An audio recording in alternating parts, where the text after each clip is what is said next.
Tatak Batang Bisdak kining bibong chikiting nga nailang mikan sa pagkamit og mga lawom nga binisayang pinulungan ato siyang moving up ceremony speech.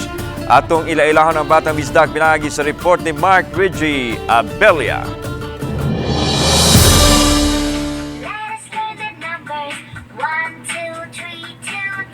Sagad sa mga bata karong panahona, labihan ka maayo mo istorya gamit ang English language. Kini gumikan sa kanunay nilang pagka-expose sa gadget, diin sagad tan-awon ang mga langyaw nga nursery rhyme. Apan, lahira kini usa ka chikiting. Bisita, classmate, mayong adlaw ka na rin tanan.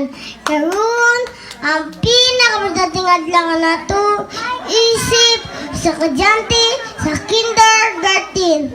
Dako, kay pasungog, sa pag-abi-abi, Gamit ang mga laglom nga binisayang pinulungan, daghan ang nabilib sa kabansay niya atol siyang pagpaambit sa iyang moving up ceremony speech. Ang bibong chikiting sa maong video, giila nga si Prince John Miquiabas, 6 anyos, tinunaan sa Raimundo Barinan Elementary School sa Lanao del Norte.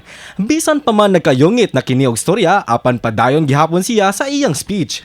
Sigon sa proud mom nga si Jevelyn Miquiabas nga maoy mikuha sa maong video, gigiyahan ang iyang anak sa iyang magdutudlo. Yang advisor nanghatag og kanang speech.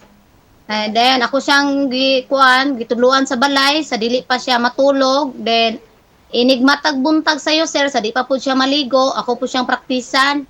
Sa linghod nga pangidaro ni Prince, dayag na kaniya ang mahinungdanong pag-ila sa atong kaugalingong pinulungan. Kay siya usa ka proud batang Bisayang dako. Kauban si Clans Gabutin, Mark Reggie Abelia. Balitang Bisdak.